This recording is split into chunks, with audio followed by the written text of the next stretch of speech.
You're on. Beautiful. Here we go. Let's talk a little bit about reverse mechanics. We're going to start with a short quiz. First one. It should be a fairly easy question, I would think. Which position doesn't have to worry about reverse mechanics? Referee, umpire, line of scrimmage, deep wing, back judge, center judge, or replay? Or there's the option below. Go ahead and vote now. It should be on your screens. I just want to see what everybody thinks. Surprisingly enough, this is not a trick question.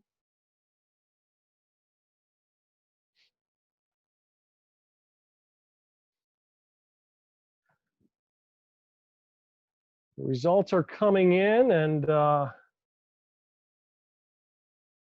the most part, you should see the results now. Everybody said none of the above, which is correct. Even replay needs to figure out and change what they're doing when we switch into reverse mechanics on the field. There's a lot of reviewable aspects that come into play following a turnover, a punt, an interception return. And so when the crew gets triggered into reverse mechanics, replay has to do the same. Let's look at a play really quick. Michigan, Middle Tennessee State. And we're going to go into the next poll here shortly. The big question that's going to be asked of you all in this play is, would you switch into reverse mechanics here? Hopefully the video is somewhat smooth. Quarterback sneak, fumble, ruling on the field was the ball was loose prior to him being down, recovered by the defense. We'll watch it one more time, and then we'll launch the poll. So just a simple yes or no answer. Would you or would you not enter reverse mechanics? I want to get a feel from the group here, find out where we stand.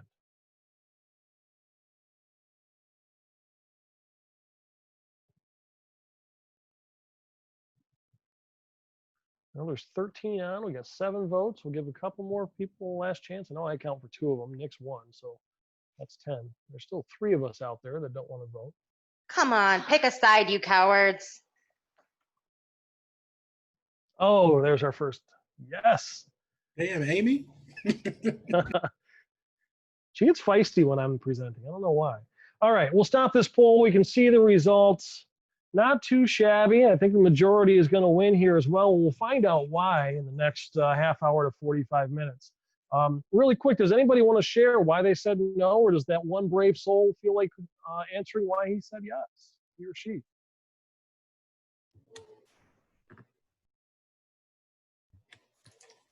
I'll go. I said no because we have a fumble, but we don't know who recovers it, so we don't have a runner. He ends up recovering it on the ground, so therefore he can't advance. So that's why I said no. I mean, in my perspective, even with a clear recovery, he's on the ground already. There's no additional action to officiate, so it'd be easy for the line of scrimmage to come and get this spot because it's basically just like a regular running play that ends with a tackle. Yeah, but that's really what we're going to try to talk about and really delineate when should we and when shouldn't we flip the switch. When it comes to reverse mechanics, and I'm going to go ahead and turn the video off and get us back to our presentation here.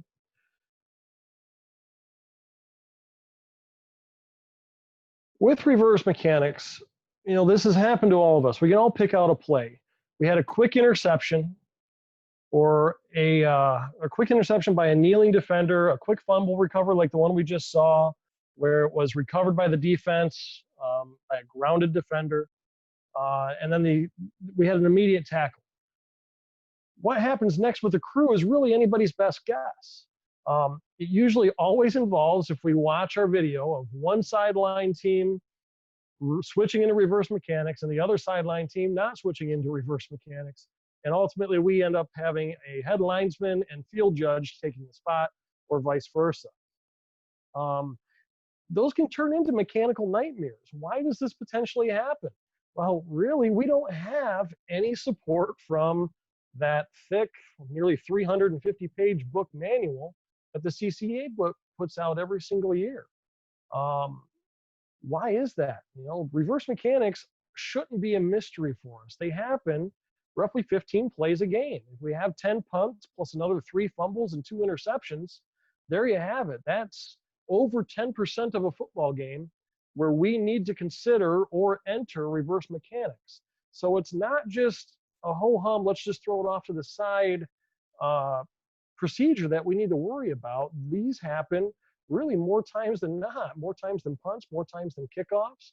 And it's about time we decide as officials how we want to handle these type of plays. The only place you're going to find reverse mechanics even mentioned in the mechanics manual is in the referee and center judge coverage of pass plays. So telling them to watch the quarterback after an interception, and really on a punt play, instructing the deep wings to take the progress spot up until the 2-yard line and the line of scrimmage officials to maintain that cushion and really serve as a deep wing. But this lack of communication, lack of direction at the national scale leads to just mass confusion on the football field. We have crew collisions where sideline officials are running into each other, fighting over the same progress spot. Conference differences from one to the other. Really, even within the COC, we can't come to a consensus on how we want to handle reverse mechanics, let alone from the Big Ten to the SEC to the Pac-12 and all the conferences below, which just leads to absolute national bedlam. No one really knows when the delineator is that we need to end up flipping that switch. So how do we fix this? We need to figure out some type of standardized method to discuss with our crews, with our conferences, with nationwide perhaps, on when we should or shouldn't switch or enter into reverse mechanics. And the reason why is because usually on plays where we have to go into reverse mechanics is when we're most vulnerable as a crew. We're widely dispersed on the football field more than any other play. If we think about it, a punt play, our sideline officials are usually 45 to 55 yards apart, if not more. Interception returns are mainly the same.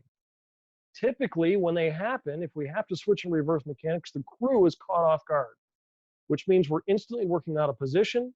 We have no clear direction on which way we need to go or which way the play is going to develop. We turn into a reactive state instead of a proactive or anticipatory state.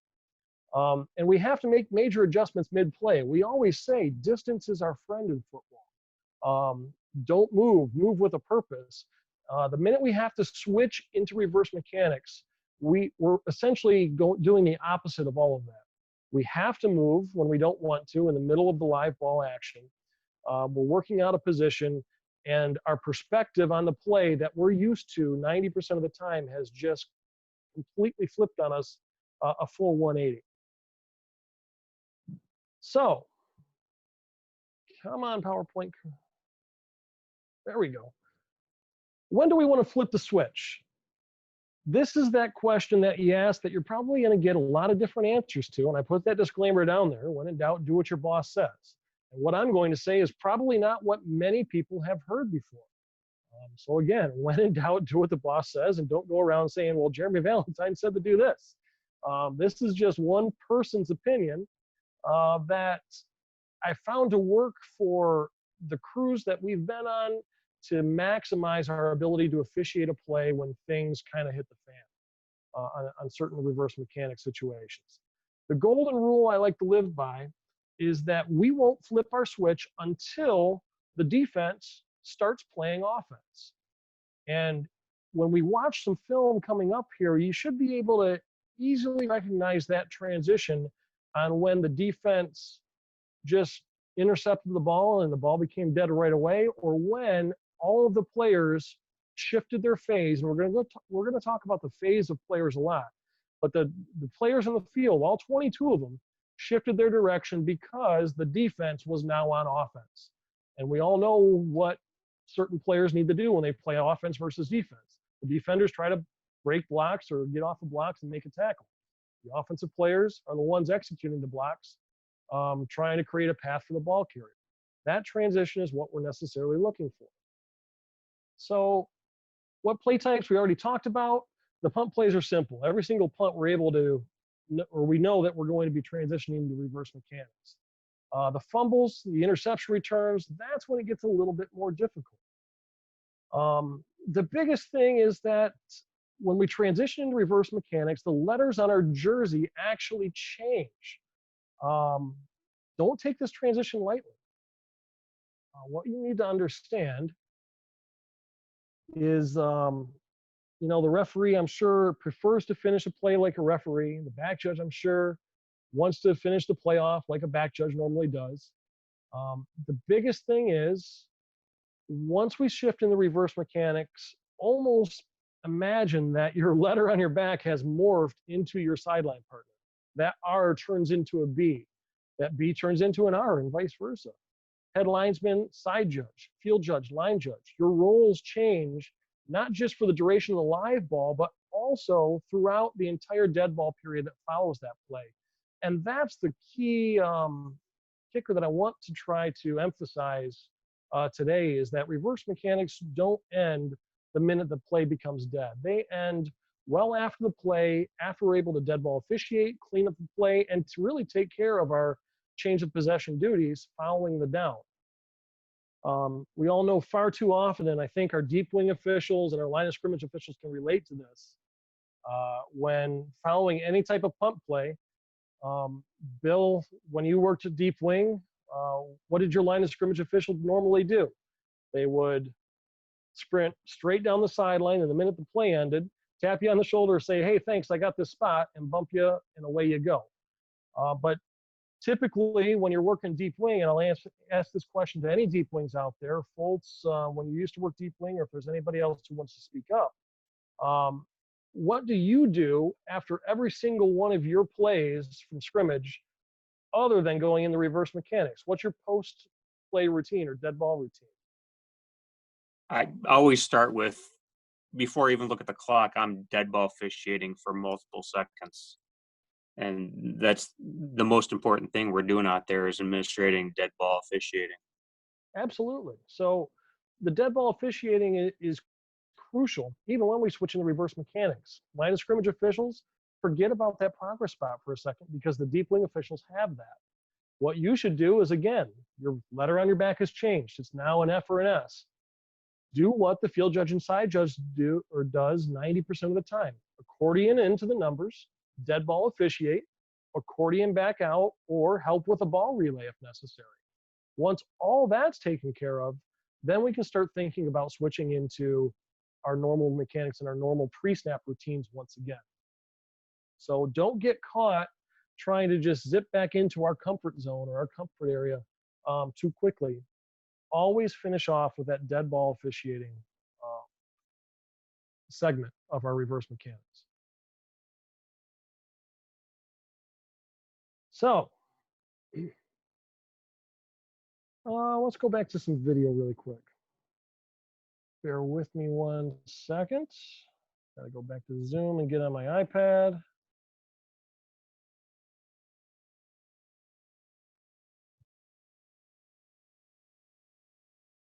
And hopefully you're back seeing video. It looks like we all are. So going in, utilizing what we just learned, what we just discussed, we're going to answer the same question with this poll. On this play, would you switch into reverse mechanics? Quick answer, yes or no.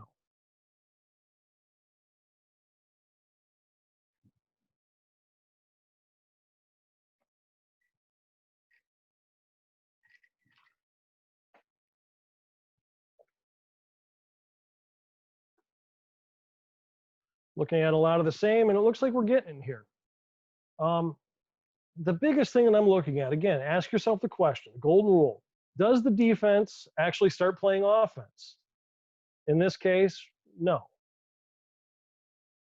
The defender picks the ball up off there, or scoops the ball up just before it hits the ground, immediately goes to the ground, the ball's dead right away. And the biggest reason why I created this golden rule, or we discussed this golden rule, is really for our crew coverage. We talked about how much the crew as a whole and our coverage of the play just gets thrown into the shredder anytime we switch into reverse mechanics. Honestly, that should probably be our last resort to do such a thing. Because again, the minute we decide to flip that switch, or actually probably 6 of our officials on the crew are busting into a dead sprint to adjust their positioning to reestablish themselves from a line of scrimmage to a deep wing, from a deep wing to a line of scrimmage.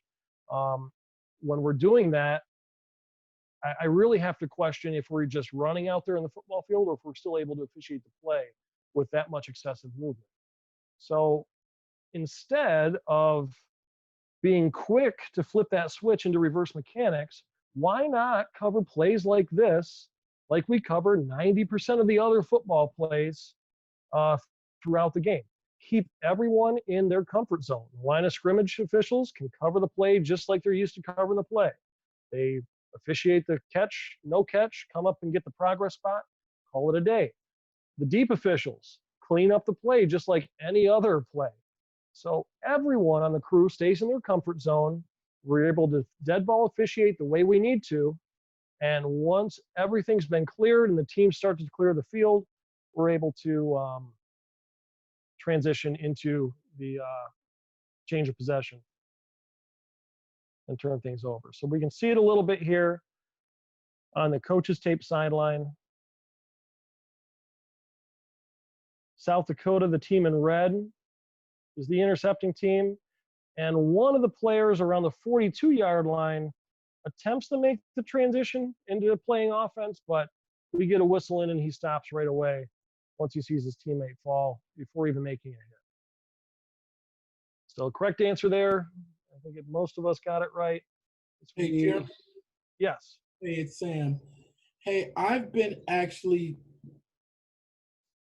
I wouldn't say coached, but kind of told kind of the opposite on a play like that, especially since the ball, the possession was about 7 to 8 yards down the field, that we're supposed to take that spot. Yep. So that's why I answered yes for reverse mechanics, because if I'm taking that spot, I'm going into, in my opinion, I'm going into reverse mechanics. Right. And I would agree with you, Sam, if you guys want to take the spot, and this is why I threw that disclaimer out there, because there really isn't a right or wrong way to do this.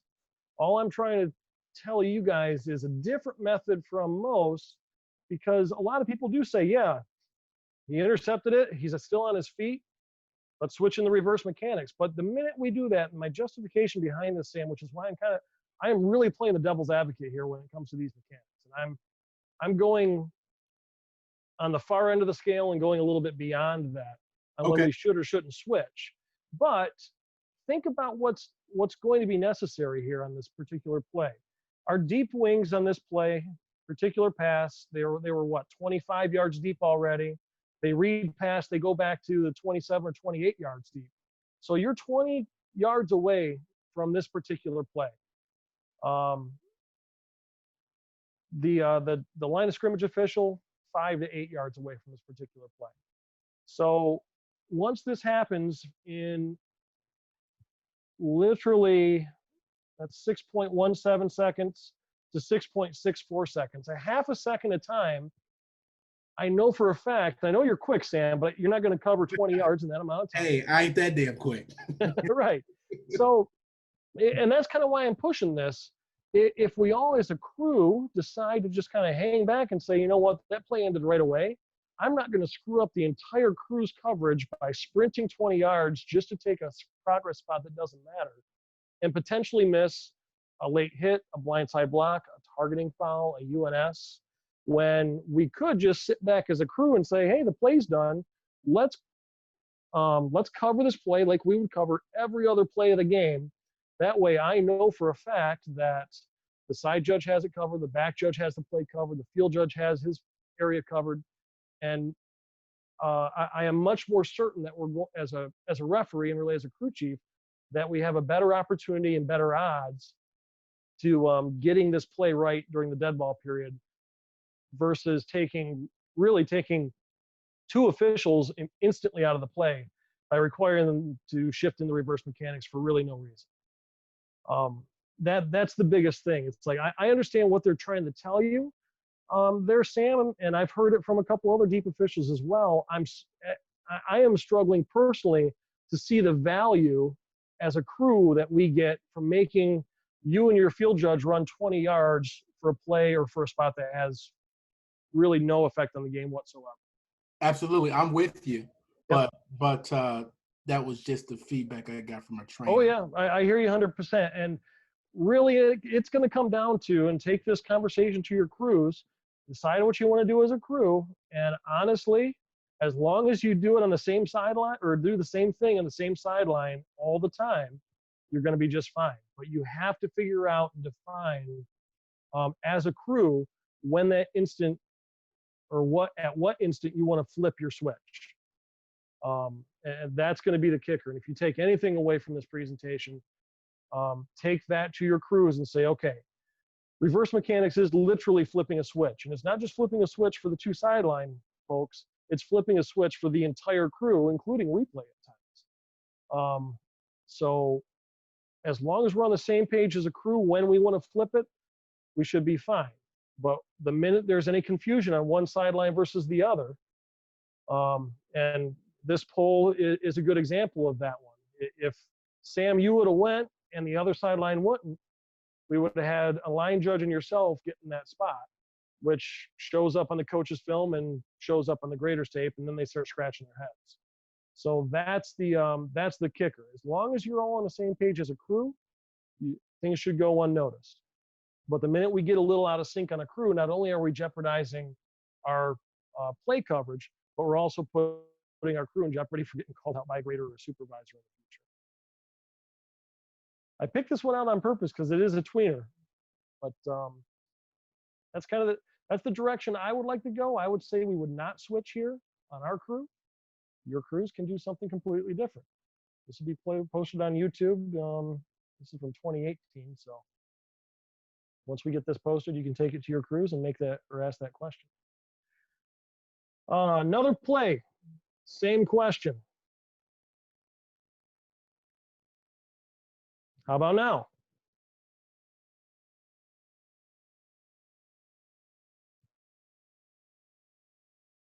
A little bit different. This is a fumble return, fumble recovery. Polling is open. How about now?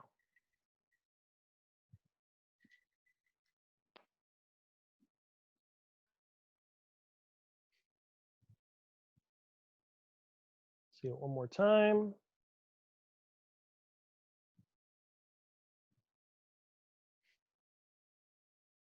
Yeah, and this one's pretty clear. 8-0, 100%. We're all on the same page here. It's even more clear on the coach's tape on the sideline. This is that transition we're looking for. This is when the defense is able to scoop up the ball and they literally start playing offense.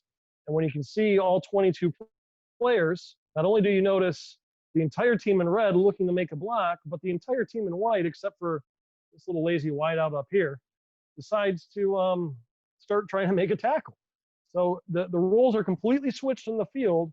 That should be the indicator for our crew to completely switch our roles as officials as well.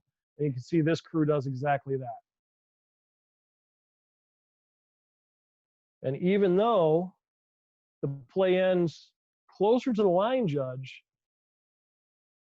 he correctly runs past the play, continues to clean up, dead ball officiate beyond the runner, and allow the field judge to come up and take that spot. Questions about those plays so far? Not a question, JV, but I would point out here that sometimes, as we shift this focus into the flip the switch and go into reverse mechanics as a line of scrimmage official, I may still have a better idea of where that player was tackled than the field judge as he's come running up the field, and I will probably be yelling at him once I've done what the yard line is, if I can help.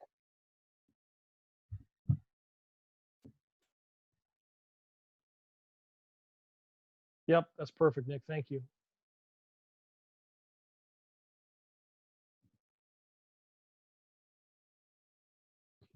Holy cow, my Zoom got so tiny. I don't know what I just did there. There we go, made it bigger. All right, back to the presentation really quick. So hopefully we see that once again.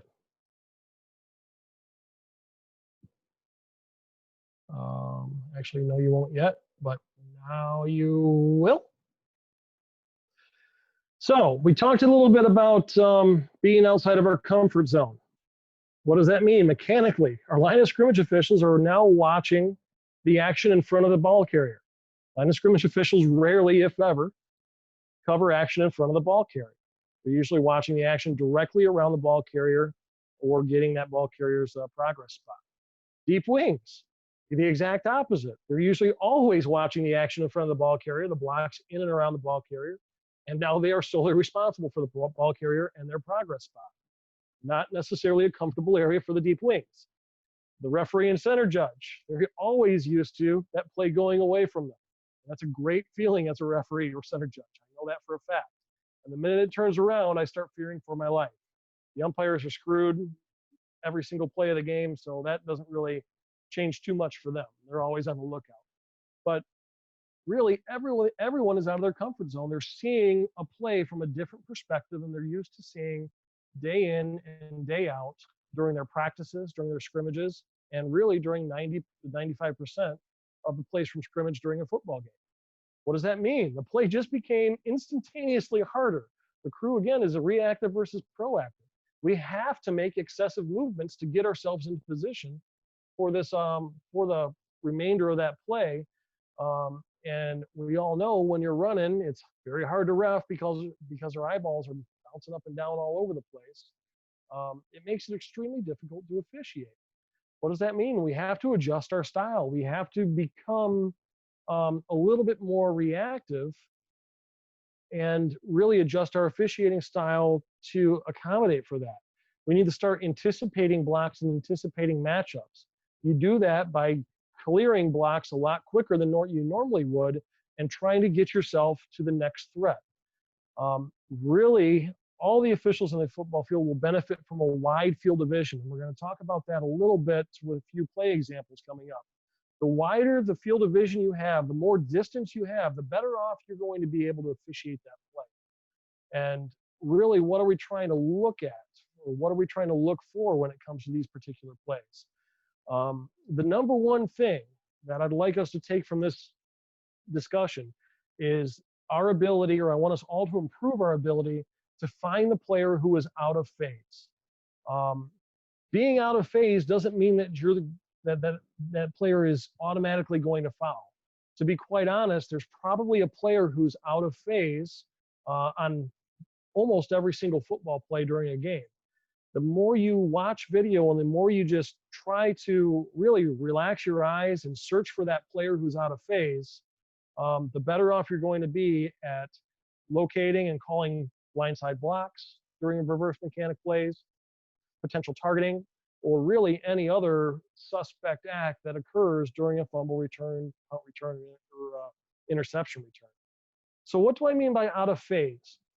There's really two ways that a player can make themselves out of phase with the remainder of the players on the play. The first is that one or two players that decide to start running against the grain or in the opposite direction as everyone else in the football field. Those players are the ones that are going to be suspect for blindside blocks, potential targeting for a player who receives a blindside block, blocks in the back, and sometimes even low blocks after a change of possession. And then the last part of the play, or the other way a player can be out of phase, is during the dead ball period. And that's usually the player who is keeping it in third gear when everyone else has already shifted it down to second gear after the play ended, or vice versa. The play's well over with, everyone's in first gear, and there's still one guy in second gear going a little bit faster for a step or two, who's out there headhunting, looking to pop someone. If you can find that player who's going just slightly faster than everyone else, he's the one out of phase, he's the one with the brick, who is probably going to be guilty of a UNS or a dead ball foul for UNR. So be on the lookout for out of phase players. Any questions or comments about those? We'll get back to some video here. How's the video coming through, by the way? Is it smooth? I hope. It's pretty good. Okay. Pretty good, all things considered.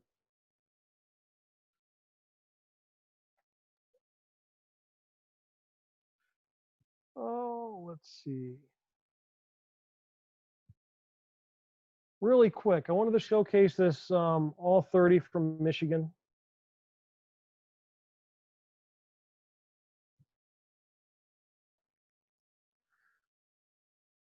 Fairly easy punt play. Players instantly down at what would that be? A's 39-yard line. We have good coverage by our deep three. So far, we have a good cushion by our line of scrimmage officials. Everyone's maintaining their proper wide field division. But let's watch what these line of scrimmage officials do after the play. We talked about this. They're not line of scrimmage officials anymore. They should be deep wing officials. And instead, especially the far side line of scrimmage official, practically at a dead sprint, goes straight down the sideline to the progress spot. And what does he end up doing? He screens himself from any action on the field, from the players on the field, and essentially gives himself the exact same look as the field judge or side judge on that side of the screen. Yes, this was a simple punt play. Yes, the return player, the receiving player was tackled immediately after making the catch. But if we start habits like this on these easy plays, when ones come up that actually hit the fan, if we don't have those good habits developed of dead ball officiating, participating in a ball relay, accordioning in after a play as a line of scrimmage official, we're not going to be able to execute those when really necessary. If there is a dead ball personal foul, if there's a potential taunting, or worse yet, an actual return that we thought when a play was over, and we all of a sudden start to see an extended return start coming our way after we've already shifted into dead ball mechanics mode. At that point, we've just shifted into either 7-man or 6-man officiating because one of our officials has already given up on it. So develop good habits early, practice these habits often, especially on the easy plays. This is a freebie. We should have been able to just treat this, a punt play in the big house, as a simple practice rep to make sure that we would hone those skills in the future. And unfortunately, we took the lazy way out and just bumped our deep wing officials off the spot a little bit too soon.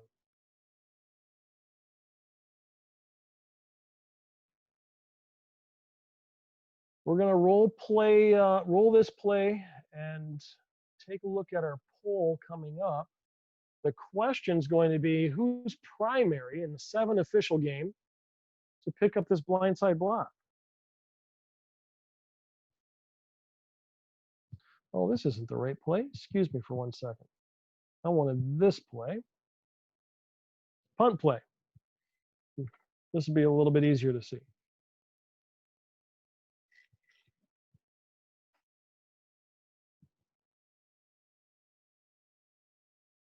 It'll occur during the return.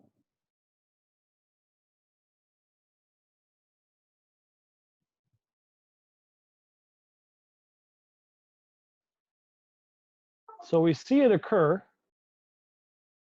That big question is, who's primary on this?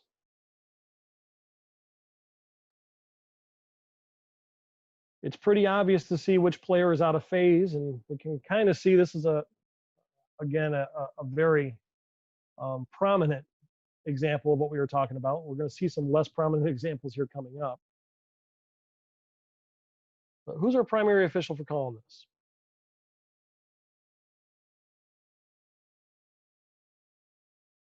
Go ahead and vote now.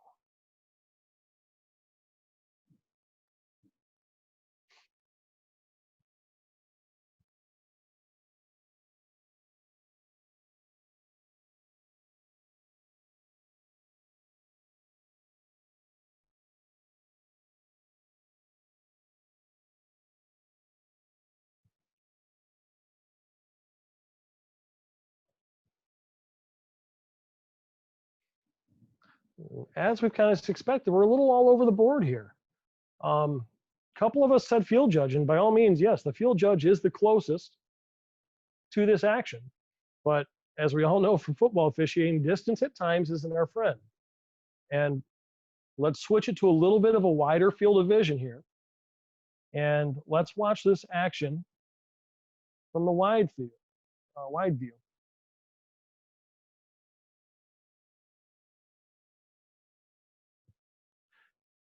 Now look at where this suspect player originates from.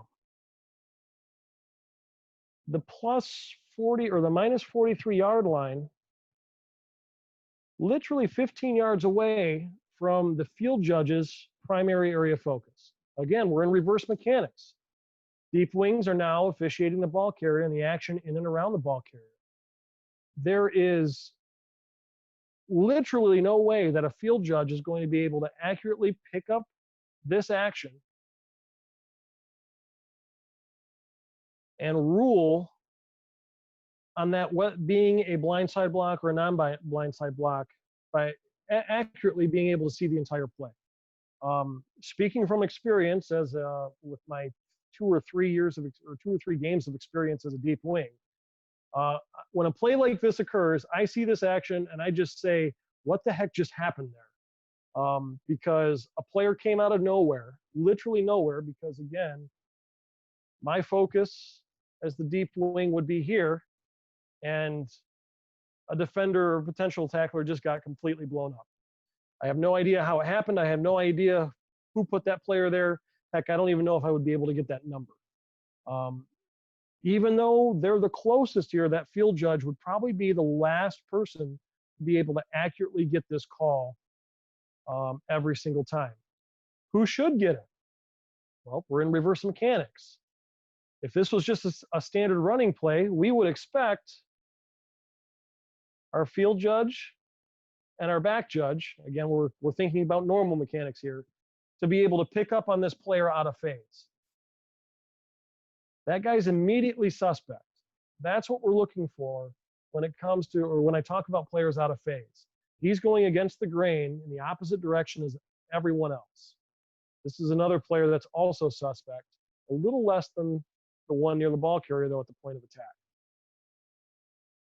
So if this was a play from scrimmage, we wouldn't expect our line judge to get that foul. We would expect it to come from the deep wing or the back judge, possibly the umpire as well.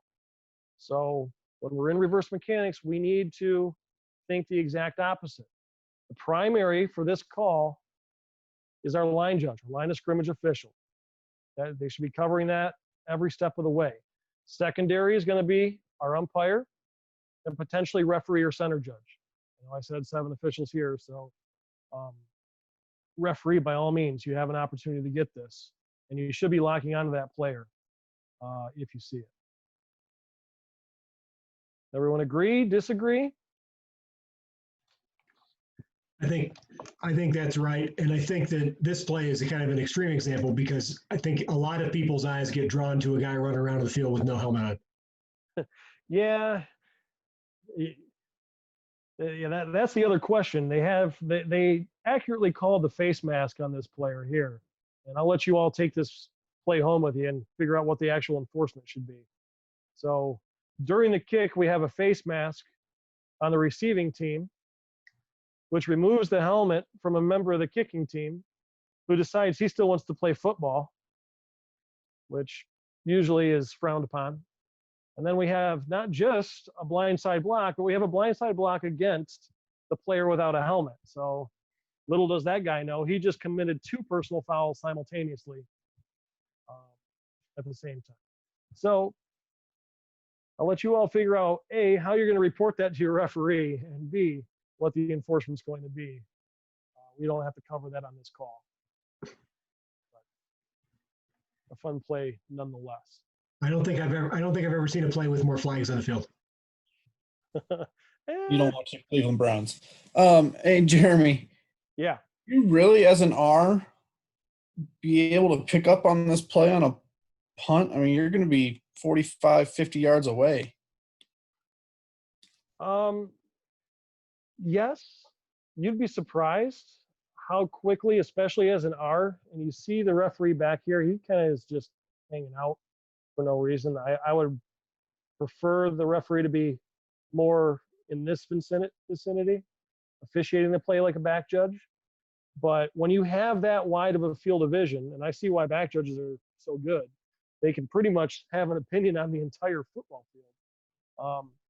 You'd be able to pick that guy up, lock onto him, and follow him to that spot. Not necessarily meaning that you need to flag it, but if you see a foul, especially coming from that wide field of view, you're going to have to flag that. And look at what's happening here as a result.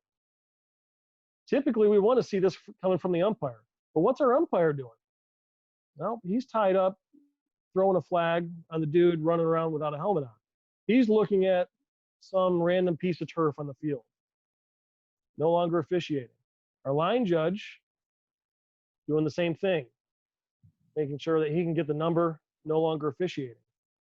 So this is where we get to that point as an official on the field. If you see it, and it's one that we need to save the crew, you got to call it. As Lamagna says, I don't care if you fish in my pond, you just better come out with a big fish. This is a safety foul. This is a huge fish. As a referee, I think we'd be okay covering that play. And again, taking this center judge out of it, not just the other thing that we want to think about as referees, typically we start wide as a referee. What do our back judges typically do on a play? They work the center of the field plus or minus 1 yard. So as referees, if we're going in the reverse mechanics, we're not doing ourselves any good hanging out on or outside of a hash mark. What we want to do is immediately after that ball's kicked, get yourself to the middle of the field and start officiating the play like a back judge would. Different in 8-man because we're able to split the field into thirds with the center judge. But 7-man officiating as a referee, immediately transitioning into reverse mechanics, we want to go to the center of the field. I see a text coming in. Do we think the umpire should move downfield more and move quicker to get settled in to officiate that action? I think the umpire is doing okay there. Again, when we're shifting into reverse mechanics, the less officials we can have move, the better off we're going to be.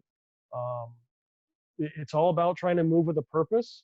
Yes, he's just kind of casually walking down the field. It might be a little bit more value add if we transition those first 5 or 6 steps into a good crisp jog to get those 10 yards down the field and then establish themselves into position and officiate the play so he's not having to walk during the actual return. That might save him a little bit.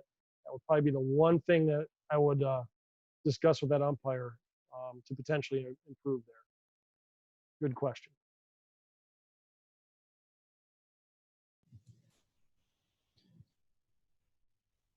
I think there's Other something thoughts? the importance of continue to officiate. You know, how many times have we heard that? Just train yourself.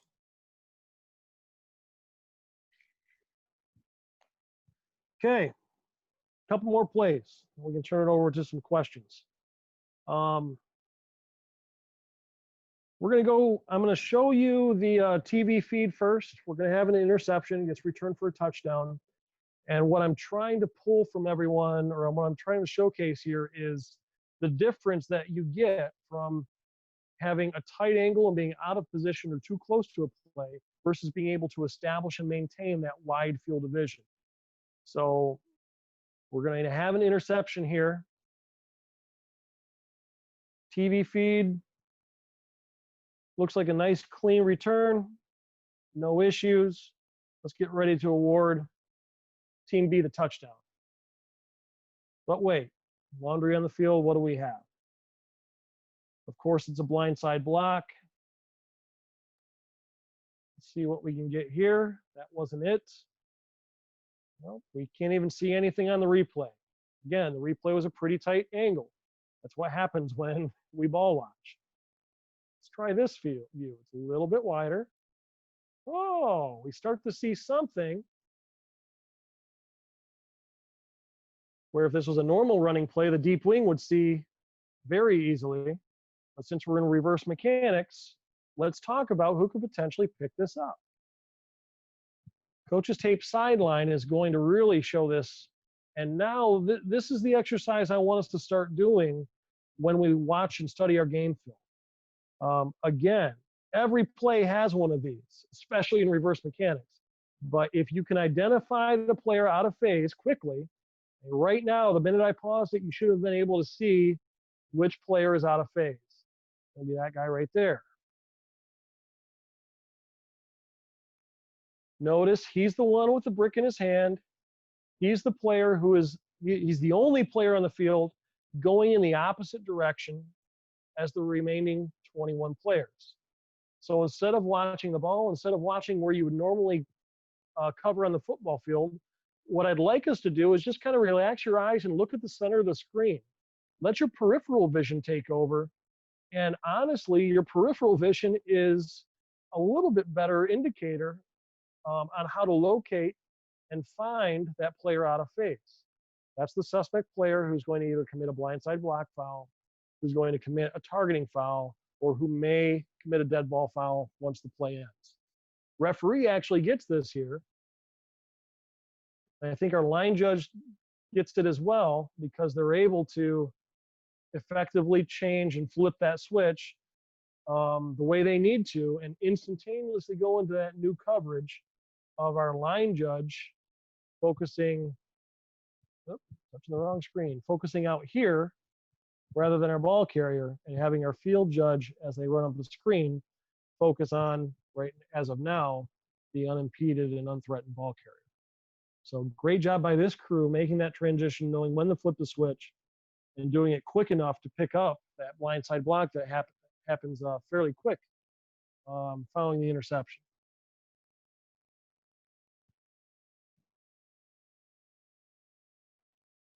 Same thing here.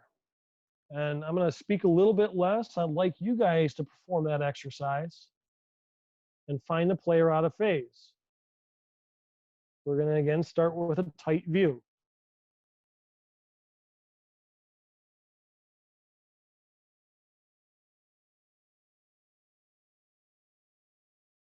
And we get nothing. There is a foul on this play. Let's go to the wide view. And again, relax your eyes. Focus on the center of the screen. Let your peripheral vision take over. This is the same type of, or this is the same way or same method you'd like to use as an to officiate a play when you have that wide field of vision when we switch into reverse mechanics. That'll be, in this case, the far side line of scrimmage official and deep wing, the back judge, the referee, and our umpire. Did we see it?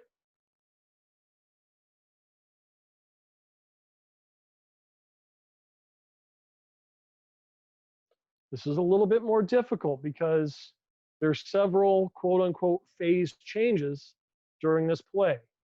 The return initially starts out left, which draws all the players to the left. Ball carrier then shifts immediately to the right, which causes several of the defensive players to shift, but many of the offensive players are still moving to the right, which gives our player at the 45-yard line a beautiful opportunity to remain in that old phase, not transition to the new phase with the rest of the defense, and execute a perfectly illegal blindside block. So how many of us were able to locate that player and that foul using that peripheral vision method?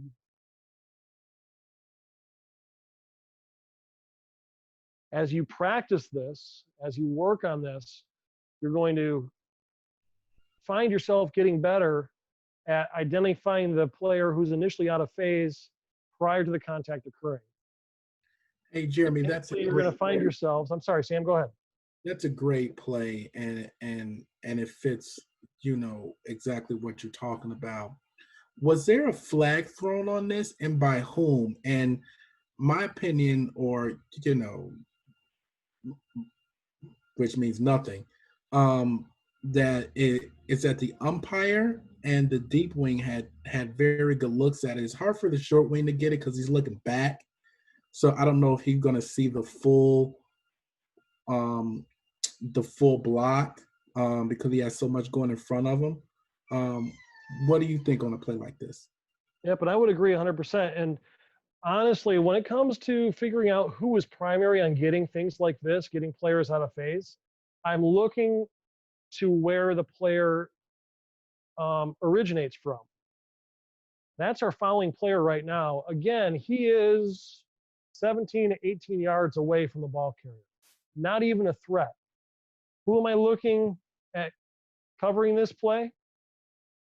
Our opposite side line of scrimmage official in this case, not our umpire.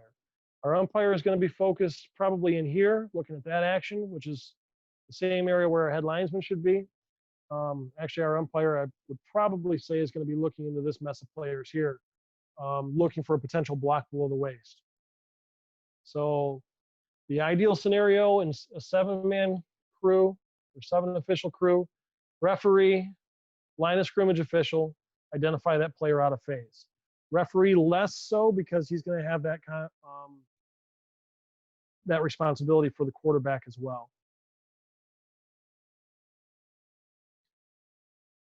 And here's where that wide field of vision comes into play as well. Our opposite side line of scrimmage official, if they relax their eyes and maintain that wide field of vision, utilize their peripheral vision to the full potential, should be able to see this phase change during the play. And then that will take them directly to the single player who doesn't follow suit with the rest of the players in the field. That'll give them the opportunity to lock onto that player, see the block, judge whether or not it's a blindside block. In this case, it is an illegal blindside block, and throw the flag for a foul. I can't tell you who gets this foul, who doesn't. Doesn't look like our opposite side line of scrimmage official does, but they covered a lot of ground in a short amount of time, maybe a little too much ground. Question there is, were they running or reffing? Yeah, it looks good to beat them to the goal line, but if all you're doing is trying to beat them to the goal line, that could potentially get missed. I think 8 officials kind of save us on that particular play. Where the referee or center judge gets it, or perhaps we get lucky and our near sideline of scrimmage official transitions just in time to see that suspect act. And you can kind of see by the brim of his hat. Right now, he's looking at the ball carrier. Oops, what did I just do? Sorry. Right now, he's looking back at the ball carrier, realizes that they're in reverse mechanics, and notice the brim of his hat at that point change direction and change focus to blocks ahead of the ball carrier. So he recognized reverse mechanics a little late, but it appears he recognized it just in time to catch this one player coming up out of phase and execute that blindside block to get that foul call.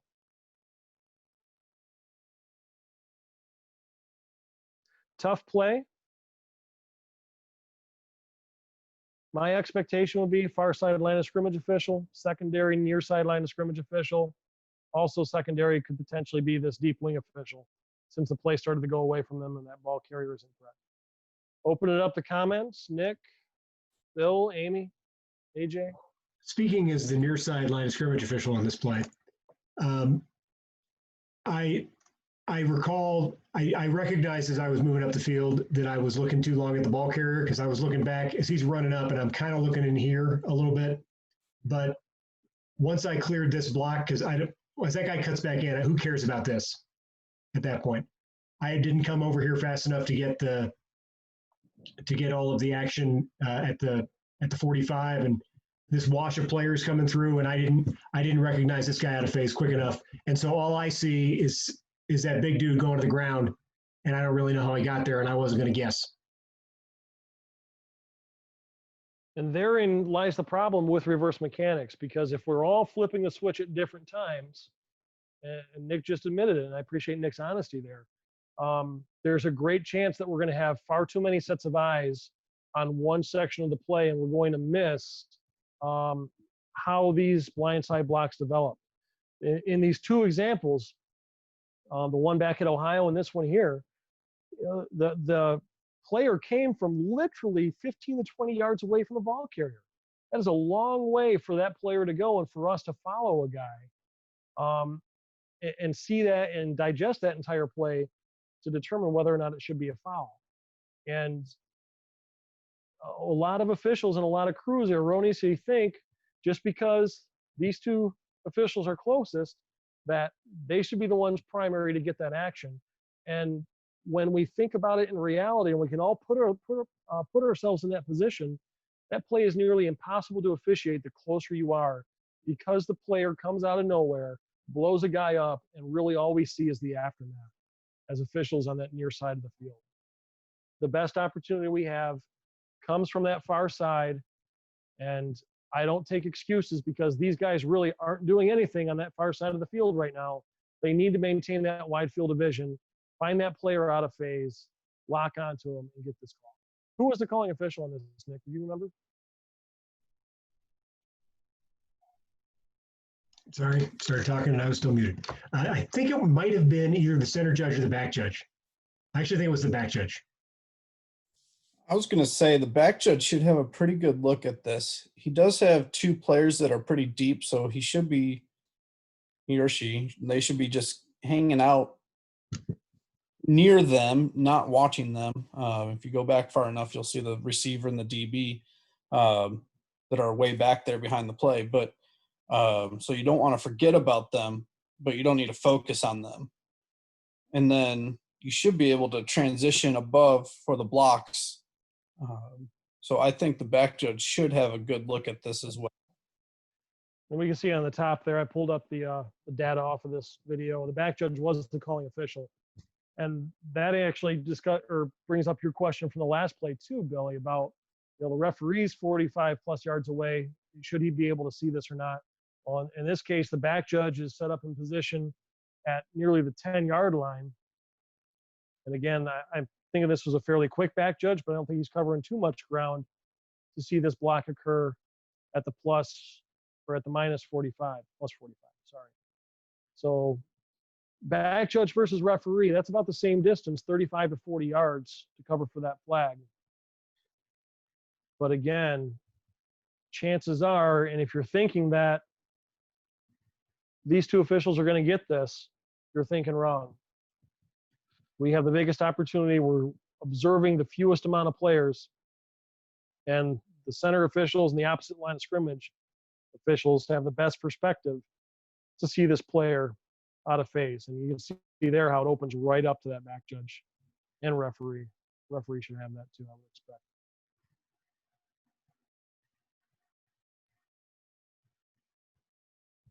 Other comments?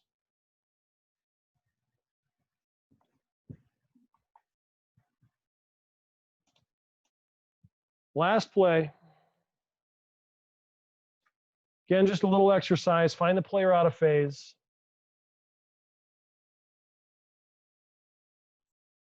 Got one last pull for us. Watch the whole play again.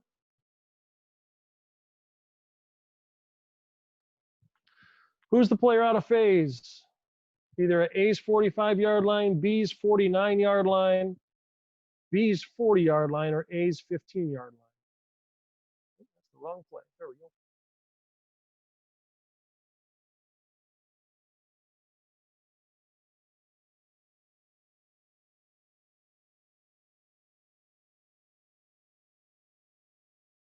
Show it one more time. Get a few more votes in. Actually, I'll show it two more times. So do one full speed and one slow motion.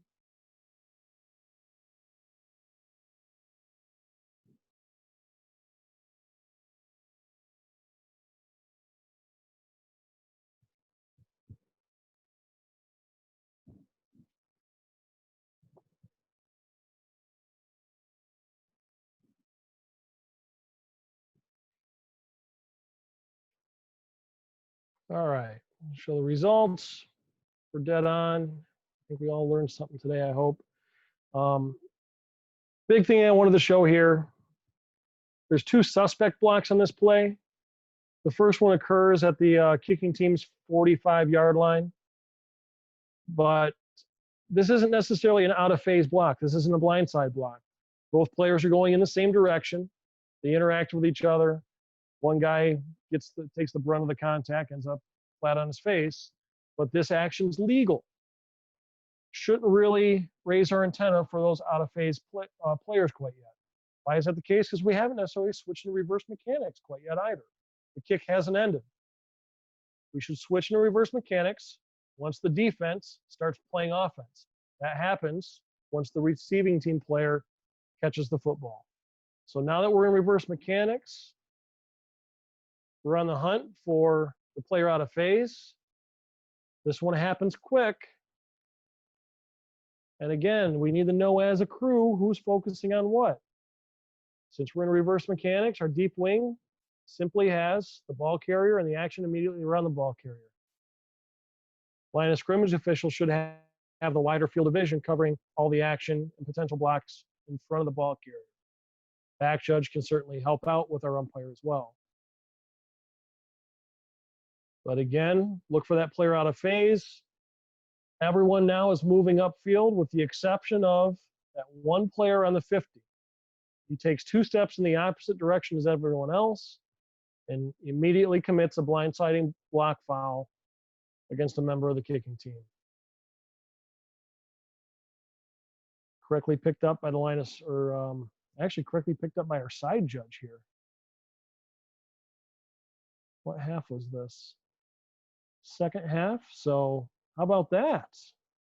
Our opposite side deep wing official correctly getting this play right. That pretty much showcases everything I have about reverse mechanics. Open it up to the field. Questions, comments, concerns. I know it's a little bit different perspective than a lot of you have heard in the past. I hope it enlightened some. I hope other people have just said, enough's enough, screw this Valentine guy, I'm gonna do it the way I do it. All I ask is make sure your crew's on the same page. Nick, you got anything to add? I think from my perspective, having worked with you for several years prior to this season, it's reverse mechanics is something that to Jeremy's point, I think you need to make sure you're talking about in your pre-games and things like that, because I don't think that we do a particularly good job of having those conversations all the time in our pre-games, especially as the season goes on. And I can tell you that we didn't really talk about it a whole lot with the crew I'm on now. And as a result, you get plays like the one that Jeremy showed from Bowling Green, Western Michigan, where maybe we're not having the right officials looking in the right spot on the field. So I think it's important to make sure that at least you're having the conversation so that everybody knows at what point in play should I be shifting my focus so that we don't have areas of the field with too many eyes and other areas of the field with no eyes on it. Good stuff, Nick. Any other comments for the good of the group?